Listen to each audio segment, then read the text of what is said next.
आज हम एक्सरसाइज 7.4 से कुछ इम्पॉर्टेंट क्वेश्चन स्टडी करने वाले हैं। इस एक्सरसाइज में टोटल 25 क्वेश्चन दिए हैं आपकी एनसीईआरटी बुक में। तो 3 कैटेगरीज में बांटा गया है नंबर के हिसाब से इसको। कुछ क्वेश्चन ऐसे हैं जो 5 मार्क्स वाले हैं, कुछ क्वेश्चन ऐसे हैं जो 2 मार्क्स वाले हैं। तो आइए सबसे पहले हम 2 मार्क्स वाले क्वेश्चन स्टडी करते हैं, जिनमें से 1 to 9 आपका 2 मार्क्स आता है। इसमें से पहला क्वेश्चन आपका बहुत ही इंपॉर्टेंट है, 4th and 6th and 9 and 7 also. ये 4 क्वेश्चन 2 मार्क्स के लिए बहुत इंपॉर्टेंट है। 7 वाला क्वेश्चन कभी कभार आपका 3 मार्क्स के लिए भी आ जाता है। तो आइए सबसे पहले हम इस वीडियो में 2 मार्क्स वाले क्वेश्चन स्टडी करते हैं। तो पहला क्वेश्चन क्या है, 3x² अपान x⁻6 + 1। एक बात हो, जिन स्टूडेंट को सब्स्टिट्यूशन में दिक्कत होती है इंटीग्रेशन वाले पार्ट में, तो वो भी इसमें सब्स्टिट्यूशन पार्ट भी दिया है। और एक बात और, इस एक्सरसाइज में आपको 6 फार्मूले यूज करने हैं। कौन कौन से फार्मूले, वो फार्मूले बता दूं, फार्मूले लिख करके आप प्रैक्टिस करके रखिएगा। जैसे अगर कभी इंटीग्रेशन लिखा है और dx के साथ यहाँ x² + a² लिखा है, अब चाहे x² + a² हो, चाहे a² + a² हो, तो ये जो फार्मूला बनता है 1/a tan इनवर्स x/a, याद रहे इसको लिख करके 2-3 बार प्रैक्टिस कर लीजिए। वही दूसरी चीज कह रहा है कि अगर dx बाई कहीं लिखा हो x² -a², जब ऐसा लिखा हो तब आप क्या लिखते हो, तब आप लिखते हो 1/2a। याद रहे जब प्लस होता है तभी tan में बनाते हैं और इसको यहाँ लिख देते हैं, जो पावर में होता है बिना पावर का लिख देते हैं। बट यही जब बीच में माइनस आ जाए तो 2a and log x - a upon x + a। और एक और है आपका, जब dx अपान a² - x² लिखा हो dx, तब आप क्या करते हो, तब भी 1/2a लिखते हो और log के साथ, अब यहाँ x कैसा था, निगेटिव में था, वही x² ही समझ लो निगेटिव में है। तो जब निगेटिव में है तो यहाँ आप a + x ऊपर लिखोगे और a - x नीचे लिखोगे। अब याद करने में इन दोनों में एक प्रॉब्लम हो जाती है कि जैसे देखो यहाँ x पॉजिटिव है, तो याद रखिएगा x - a x + a होगा, तो +a वाला नीचे यहाँ डिनोमिनेटर में रखेंगे। यहाँ x a माइनस में है तो a - x a + x आएगा, तो a - x वाला नीचे रखेंगे। कुछ ऐसे याद रखिए। क्लियर। 3 फार्मूले और भी हैं। जैसे कह रहा है कि 1 या dx अपान कहीं ऐसे कुछ लिखा हो a² - x², तो ये तो साइन में कन्वर्ट होता है, साइन इनवर्स x/a होता है। बट इनके अलावा 2 और भी चीज़ें हैं, जैसे dx अपान कहीं लिखा हो a² + x², तो इन दोनों की खैर वैसे आसान होते हैं, log लिखिए। याद रहे माइनस में जब x होगा तब ये लिखिए, अदरवाइज प्लस में है तो x + √a² + x²। और यही सेम चीज अगर ऐसे लिखी है x² - a² के साथ, तब भी सेम यही चीज लिखी जाती है, बस थोड़ी चेंजिंग क्या होती है, यहाँ रूट के साथ ये नेगेटिव वाला जाता है x² - a²। समझ में आ गया। तो ये दोनों एक जैसे हैं, ये दोनों आपके एक जैसे हैं, प्लस में होता है तो tan में, और यहाँ रूट के साथ x माइनस में है तो साइन में। तो आइए पहला वाला क्वेश्चन देखते हैं। मैंने कहा इससे सब्स्टिट्यूशन मेथड भी आप सीख जाएंगे। अब इसमें सब्स्टिट्यूशन कैसे सोचा जाता है, नीचे देखो पावर कितना है 6 और ऊपर 2। अगर 6 को इसको t मान लेते, सपोज कर लो ऐसे आप लिख देते x⁻6 + 1 = t, तो जब डेरिवेटिव करते हैं 6 आगे आता है x⁻5 dx, 1 का 0 हो जाता है, dt आ जाता है। तो ऊपर क्या पावर 5 है, कहने का मतलब डिनोमिनेटर की जो पावर हो उससे कम होनी चाहिए न्यूमरेटर की पावर, तब तो डायरेक्ट सब्स्टिट्यूट कर देते हो, क्योंकि डेरिवेटिव करने में एक कम हो जाता है। तो अब यहाँ हम कुछ ऐसा सोचेंगे, ऊपर क्या था स्क्वायर, नीचे अगर क्यूब होता तो हमारा प्रॉब्लम सॉल्व हो जाता। तो मैं x⁻6 को क्यूब में कन्वर्ट करने जा रहा हूँ, क्योंकि क्यूब का जब डेरिवेटिव करोगे तो x² अपने आप मिल जाएगा। तो मैंने इसको ऐसे लिखा, देखो x³ का होल स्क्वायर + 1 dx। अब मैं पूरे को t नहीं मान रहा हूँ, क्योंकि पूरे को t मान रहा तो देख रहे थे आप क्या प्रॉब्लम आ रही थी, हमारा ऊपर x⁻5 आना चाहिए था और जबकि है स्क्वायर। तो सिर्फ और सिर्फ इसको देखते हुए हमें क्या करना होगा, एक्स क्यूब को टी मानना होगा। जैसे ही एक्स क्यूब को टी माना तो ये हो गया 3x² D x equal to क्या हो गया डी टी। इट मीन्स ये पूरी चीज़ देखो, ये ऊपर लिखा हुआ ये पूरा चीज़ आपका क्या बन जाएगा, ये पूरा चीज़ डी टी बन जाएगा। तो ये हो गया डी टी अपान, इसको टी माना है आपने तो t² + 1। अब देखो कौन सा फार्मूला फॉलो होगा, ये वाला फार्मूला, क्योंकि देखो x की जगह पे यहाँ t लिखा हुआ है, a की जगह पे 1 लिखा हुआ है, तो इस फार्मूले के हिसाब से क्या लिखोगे 1/1 tan इनवर्स t/1। 1 का कोई मतलब नहीं होता, तो ये आ गया tan इनवर्स t, और t की वैल्यू क्या थी, यहाँ आपने x³ माना था। लास्ट में आंसर देखेंगे तो यहाँ +c लिखा रहता है, वो इंटीग्रेशन कांस्टेंट है, तो उसको लिखो यहाँ या मत लिखो। तो ये हो गया आपका आंसर पहले क्वेश्चन। Integration of 1/√9 - 25x²। देखो कुछ ऐसे लिखा है इस टाइप का, तो आप इसमें क्या कर लो, इसको थोड़ा सा चेंज करो, इसको लिख सकते हो 1/9 मीन्स क्या 3 का स्क्वायर, और जो ये 25 लिखा था इसको 5x का होल स्क्वायर लिख सकते थे। याद रहे, कोई स्टूडेंट ये कहता कि सर मैं डायरेक्टली सब्स्टिट्यूट क्यों ना कर लूँ, तो यहाँ पावर 2 है, ऊपर पावर कितना है, कुछ नहीं है, तो 0 समझा जाता है। तो पावर का जब 1 का डिफरेंस होता है तब आप सब्स्टिट्यूट करते हो, तो यहाँ पावर 2 का डिफरेंस है, इसलिए डायरेक्ट सब्स्टिट्यूट नहीं करोगे। अब यहाँ जब मैंने इस तरह से कर लिया तो देखो अब इस 5x को t मान सकते हैं, किसको 5x को। रीज़न, क्योंकि जब आप 5x को t मानोगे तो एक चीज़ सॉल्व हो जाएगी आपकी कि यहाँ पावर 1 है, ऊपर 0 है, तो 0 और 1 एक ही तो डिफरेंस हुआ। तो यहाँ पहले लेट करो, 5x को आपने t मान लिया, जब t माना डेरिवेटिव करोगे तो 5x का 1 हो जाएगा, dx इक्वल क्या आ गया dt। It means dx equal to 1/5 dt आ गया। तो यहाँ क्या आप लिख सकते हो, 1/5 तो बाहर कर दिया, dx की जगह पे तो dt ऐसे लिख दिया, क्योंकि 1/5 कांस्टेंट था, और ये आ गया √3²। 5x को क्या माना आपने t। अब देखो इन जो फार्मूले आपने लिख रखे थे उनमें से कौन सा फार्मूला यूज होगा, तो 3 रूट के साथ है, 3 मतलब कांस्टेंट, ये वाला फार्मूला है आपका। देखो a² - x², तो इसमें सीधा साइन इनवर्स में कन्वर्ट कर दिया जाता है, तो ये फार्मूला जो बन जाएगा 1/3 साइन इनवर्स t/3, क्योंकि जो पावर होता है देखो पावर वाला हटा दिया जाता है यहाँ। अब t की वैल्यू भी लिख दो, 1/3 साइन इनवर्स, t की वैल्यू आपने क्या मानी थी 5x, और डिवाइड बाई 3, ये आपका आंसर हो गया। बार नेक्स्ट क्वेश्चन 7 स्टडी करते हैं। तो उसमें कह रहा है x - 1/√x² - 1 का इंटीग्रेशन करना है। अब ये क्वेश्चन आपका 3 मार्क्स का भी आ सकता है, तो इसमें सबसे पहले क्या करो, इसमें डायरेक्टली आप सब्स्टिट्यूट नहीं कर सकते, तो इसको सबसे पहले 2 पार्ट में डिवाइड कर लो। जैसे मैंने क्या किया, क्योंकि अभी इसको अगर t में मानूंगा x² - 1 को, जैसे मैंने x² - 1 को t मान लिया, तो ये क्या हो जाएगा 2x, 1 का 0, dx इक्वल dt आ जाएगा। तो dx के साथ क्या आ रहा है, केवल x, और जबकि उसके साथ क्या है -1। तो इससे पता लग गया कि इसको पहले 2 पार्ट में अलग अलग लिखना है।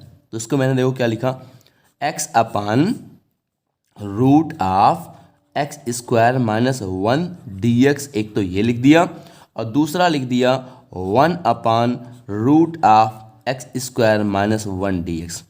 अब इसको तो जैसे सब्स्टिट्यूट किया था वैसे सब्स्टिट्यूट कर सकते हैं, इसको खैर कट कर दिया यहाँ मैंने। तो x² - 1 को t मानते और इसका डेरिवेटिव करते तो 2x dx, 1 का 0 हो जाता है, इसलिए मैंने यहाँ नहीं लिखा। तो x dx इक्वल टू क्या आ जाता आपका 1/2 dt आ जाता, और ये तो डायरेक्टली फार्मूला बन जाता।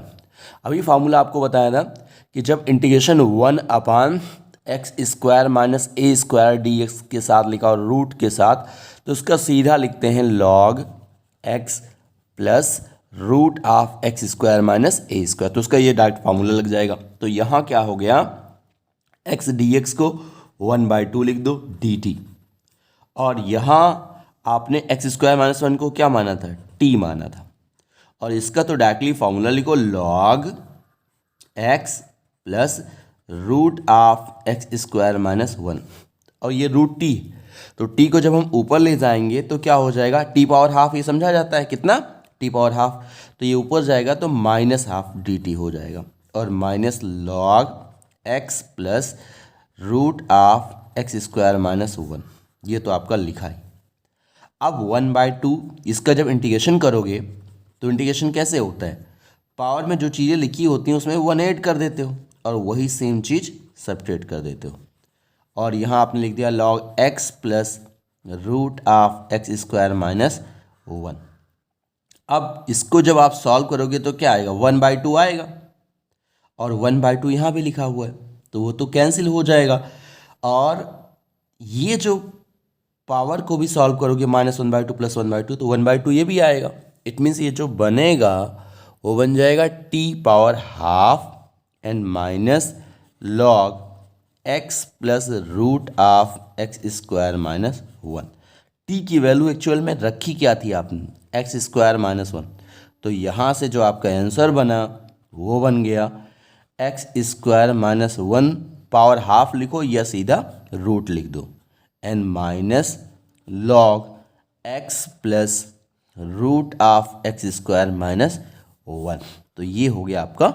तो 9 में कह रहा था sec square x upon root of 10 square x plus 4। अब यहाँ आप क्या करोगे, 10x को टी मान लो। किसको टी मानोगे, 10x को। जैसे ही आपने यहाँ क्यों मान रहे हो, क्योंकि 10 का डेरिवेटिव क्या होता है, सेक स्क्वायर एक्स। तो जैसे ही आपने 10x को यहाँ टी माना, ये हो गया sec square x d x equal d t. It means ये पूरा चीज़ मिल करके किस में कन्वर्ट हो गया, डी टी में कन्वर्ट हो गया, ये डी टी में। और इसको आपने टी माना है तो टी स्क्वायर प्लस 4 को क्या लिख सकते हो, 2 का स्क्वायर। अब यहाँ मैं फार्मूला लिख दे रहा हूँ कि जब आपका 1 अपान, जैसे ये वाला जो फार्मूला मैंने बताया अभी आपको उसके सेम वैसे ही है कि रूट कहीं लिखा हो x square plus a square D x के साथ, तो बस सीधा लॉग लिखो x plus root of x square plus a square, यही फार्मूला लिख दिया जाता है। तो ये वही फार्मूला बनेगा, लिखोगे log t plus root t square plus 4। अब टी की वैल्यू आप रख दीजिए, बस वही आंसर हो गया। लॉग टी की वैल्यू क्या है, 10x, तो ये हो गया 10x plus root 10 square x plus 4, तो ये आपका आंसर आ गया। आइए इस वीडियो में कुछ एक्स्ट्रा क्वेश्चंस भी स्टडी कर लेते हैं, क्योंकि एक्सरसाइज 7.4 से रिलेटिव कुछ एक्स्ट्रा क्वेश्चंस भी बोर्ड एग्जाम में आते हैं। तो जैसे ये क्वेश्चन मैंने लिखा है, ये 7.4 से ही रिलेटिव है, लेकिन ये आपके एनसीईआरटी बुक में नहीं है और इम्पॉर्टेंट क्वेश्चन है 3 मार्क्स के लिए। तो जैसे ये पूरा लिखा हुआ है, तो सबसे पहले एक काम कर लो, जैसे यहाँ 10 पावर 6 लिखा है, तो 10 पावर अगर इस पूरे डिनोमिनेटर को टी मानोगे तो क्या होगा, ये होगा कि 10 पावर 6x ऐसे लिखा है इक्वल टू डी टी। जब इसका 1 का तो 0 हो जाएगा, 6 आगे आएगा, फिर हो जाएगा 10 पावर 5x, फिर 10 का करोगे सेक स्क्वायर एक्स आएगा, तो 5x यहाँ आ गया। तो यहाँ तो कहीं 5 नज़र नहीं आ रहा है, इसका मतलब हमें इसको डायरेक्टली टी नहीं मान सकते, यानी पावर 6 था तो ऊपर पावर कितना होना चाहिए, 5 होना चाहिए। बट यहाँ है क्या, ऊपर 10 स्क्वायर है तो नीचे क्या होना चाहिए, क्यूब। जैसे मैंने यहाँ सब्स्टिट्यूट किया तो ऊपर 6 था, नीचे क्या आ गया 5। तो उसी तरह से यहाँ स्क्वायर है तो नीचे आइडिया लग गया कि यहाँ क्या होना चाहिए, क्यूब होना चाहिए। तो मैंने सबसे पहले इसको क्यूब में कन्वर्ट किया। अब ये आपको आइडिया लग गया कि मैंने क्यों कन्वर्ट किया। तो यहाँ हो गया 10 क्यूब एक्स का होल स्क्वायर डी एक्स। अब इसको हम लेट करने जा रहे हैं, let 10 cube x equal to t. जब इसका डेरिवेटिव करेंगे तो 3 आगे आ जाएगा, 10 स्क्वायर एक्स हो जाएगा, और फिर इस पावर को भूल के 10x का भी करेंगे तो ये हो जाएगा sec square x d x equal to जी टी। इट मीन्स इस पूरे की वैल्यू क्या लिख सकते हो, sec square x d x equal to 1/3 d t, ये लिख सकते हो आप। तो ये पूरा तुम्हारा कन्वर्ट हो गया इसमें, तो 1/3 आपने आगे लिख दिया, इसको सिर्फ dt लिख दिया, और इसको t माना है तो ये t स्क्वायर हो गया। अब इसका फार्मूला हम आपको बता चुके हैं कि जब आप इंटीग्रेशन ऑफ कहीं लिखा हो A square minus X square D x के साथ तो आप लिखते हो 1/2a और यहाँ x निगेटिव है इसलिए याद रहे a माइनस एक्स यहाँ डिनोमिनेटर में रहेगा और a प्लस एक्स न्यूमरेटर में रहेगा, ऐसे लिखते हो आप। तो a की जगह पे 1 है और x की जगह पे t है, बस इतना ही फ़र्क है। तो 1/3 लिखा, 1/2 a मीन्स है 1, फिर आप लिखते हो log 1 प्लस टी ऊपर लिखते हो और 1 माइनस टी नीचे लिखते हो। टी की जो वैल्यू थी भाई रख दो, तो यहाँ तो आ जाएगा 1/6 log 1 प्लस टी की वैल्यू आपकी क्या आई है 10³ x आपने माना था, नीचे भी 1 माइनस 10³ x। तो ये आपका 3 मार्क्स का एक एक्स्ट्रा क्वेश्चन कंप्लीट हुआ। आइए 2 मार्क्स का भी इसी से रिलेटेड एक एक्स्ट्रा क्वेश्चन और स्टडी कर लेते हैं। वैसे इससे ये नहीं जुड़ा हुआ है, जैसे लिखा हो कहीं इंटीग्रेशन ऑफ लिखा हुआ है √1 माइनस साइन 2x, इसका डेरिवेटिव करना है। तो स्टूडेंट पहले समझ लो कि साइन 2x है, ये साइन 2x को क्या लिखा जा सकता है, इसे लिखा जा सकता है 2 sin x into cos x. Clear. तो सपोज कर लो ये तुम्हारा कैपिटल X है और ये तुम्हारा y है, तो 2xy लिखा है यानी 2xy आ गया माइनस के साथ। अब x square plus y square भी मिल जाए तो ये x माइनस वाई का होल स्क्वायर मिल जाएगा, जिससे रूट कैंसिल हो जाएगा। तो मैं 1 को क्या लिख सकता हूँ, लिख सकता हूँ sine square x plus cos square x लिख सकता हूँ। तो ये पूरा आपका sine x plus cos x का होल स्क्वायर बन गया, यानी ये बन गया sine x plus cos x का होल स्क्वायर, लेकिन यहाँ माइनस था इसलिए माइनस बनेगा होल स्क्वायर dx और विथ रूट। एक बात और, इसी को कोई स्टूडेंट अगर ये लिख दे तो भी सही है, यानी cos x इधर कर दे और sin x उधर कर दे तो भी ये सही था। क्यों सही था? क्योंकि हमेशा एक बात दिमाग में रख लो कि a माइनस बी का होल स्क्वायर या b माइनस ए का होल स्क्वायर दोनों बातें एक ही होती हैं। क्लियर। तो इसीलिए मैंने इस क्वेश्चन को ज़्यादा आपसे डिस्कस किया कि याद रहे, कभी आंसर में ये भी दिया जा सकता है कभी वो। अब रूट यहाँ से हटाओगे तो क्या लिख सकते हो, sine x minus cos x dx ये लिखो। चाहे तुम यहाँ क्या लिख सकते हो इसके हिसाब से cos x minus sine x dx ये भी लिख सकते हो। अब जब आप इंटीग्रेशन इसका करोगे तो क्या बनेगा ये। अब साइन x का इंटीग्रेशन क्या होता है, साइन x का होता है आपका माइनस कॉस एक्स, और कॉस एक्स को तो ऐसे ही रहने दो साइन x।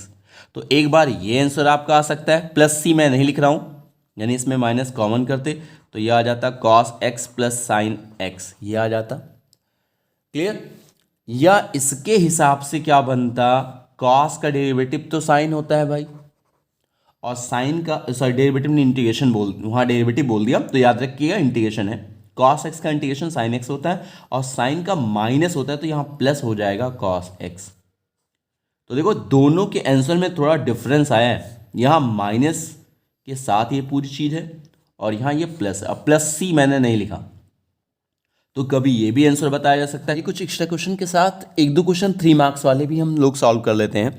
तो चलो पहले आपकी एक्सरसाइज 7.4 से सबसे पहले मैं एक क्वेश्चन ले लेता हूँ उस टाइप का, फिर उसके बाद ये एक्स्ट्रा क्वेश्चन सॉल्व करते हैं। 10 जो कह रहा है कि इंटीग्रेशन ऑफ 1/रूट ऑफ एक्स स्क्वायर प्लस, ये जनरली आपका 3 मार्क्स के लिए ही आता है, कभी कभार 2 मार्क्स के लिए भी आ जाता है, ऐसे लिखा हुआ है। तो स्टूडेंट इसको कंप्लीटिंग स्क्वायर करना है। कंप्लीटिंग स्क्वायर का मतलब, क्योंकि आप एक फार्मूला मैं पहले ही बता चुका हूँ कि 1/x square plus a square अगर रूट के साथ लिखा हो dx, तो इसको फार्मूला क्या लिखते हो इसका integration x plus root of x square plus a square ये होता है। तो इसको कंप्लीटिंग स्क्वायर में बनाना है, तो देखो मैं कैसे बनाने जा रहा हूँ। देखो ये एक्स स्क्वायर लिखा है और ये 2x लिखा है, यानी x square plus 2x plus अगर 1 लिख देता 1, तो ये x प्लस 1 का होल स्क्वायर हो जाता। तो ये 1 मैंने अपने मन से ऐड किया है, तो यहाँ 2 तो था ही, तो चाहे यहाँ प्लस 1 करके लिख दो तो 2 अपने आप बन जाएगा 1 1 2। भाई देखो यही पूरा इनको सॉल्व करोगे तो यही तो आएगा। अब ये dx हो गया, तो इसको मैं क्या लिख सकता हूँ, x square plus 2x plus 1 को x प्लस 1 का होल स्क्वायर रूट के साथ और प्लस 1। अब देखो यहां आप डायरेक्ट भी कर सकते हो क्योंकि ये लीनियर है, या इसको सब्स्टिट्यूट कर दो। भाई लीनियर होता है तो आप डायरेक्टली लिख सकते हो, और नहीं समझ सकते हो तो चलो इसी को हम सब्स्टिट्यूट कर देते हैं, x प्लस 1 इक्वल टी। कोई कहे इसको क्यों नहीं डायरेक्ट सब्स्टिट्यूट किया, क्योंकि ये पावर 2 था, ये पावर 0 था, तो 2 और 0 में डिफरेंस 2 का हुआ। जब 1 की पावर का डिफरेंस होता है तब हम करते हैं। तो x प्लस 1 को t माना तो dx इक्वल क्या हो जाएगा, dt। तो इसको हम अब लिख सकते थे, dx को तो dt लिखना था, मैंने कहा इसको भाई डायरेक्ट भी किया जा सकता था, टी स्क्वायर प्लस 1। अब यही पूरा फार्मूला आपका बन गया। तो आप क्या लिखते, इसको लिखते log t plus root of t square plus 1। अब t की जो वैल्यू थी वो रख दो, तो आपने लिखा log t की वैल्यू क्या थी, x प्लस 1, और फिर प्लस यहाँ भी आपने लिखा x प्लस 1 का होल स्क्वायर प्लस 1। ये आपका हो गया सॉल्यूशन। इसी तरह से जब इसको सॉल्व करोगे स्टूडेंट तो क्या लिखोगे, dx upon X square plus 4x plus 4। यहाँ से मैंने 4 अलग कर लिया तो ये 4 बचा। ये किसका होल स्क्वायर हो रहा है, dx अपान x प्लस 2 का होल स्क्वायर हो रहा है, और ये 4 जो है ये भी 2 का स्क्वायर हो जाएगा। अब यहाँ समझ गए होंगे किसको सब्स्टिट्यूट करना है, x प्लस 2 को सब्स्टिट्यूट करना है। तो ये dx इक्वल क्या हो जाएगा, dt। तो it means dt upon T square plus 2 का स्क्वायर। अब एक बात याद रखना, यहाँ रूट था, यहाँ रूट नहीं है, तो इसका जो फार्मूला होता है 1/x square plus a square dx का, ये होता है 1/a tan इनवर्स x/a, ये फार्मूला होता है। तो यहाँ a की जगह पे 2 है और x की जगह पे t, तो 1/2 लिखोगे, फिर tan inverse t/2। It means 1/2 tan inverse, और t की वैल्यू यहाँ क्या थी, x प्लस 2 और डिवाइड बाई 2। अब प्लस c लिखो या ना लिखो, ये हो गया आपका। तो ये कुछ टाइप जो इस टाइप के क्वेश्चन है वो 3 मार्क्स के लिए भी बोर्ड एग्जाम में आते हैं।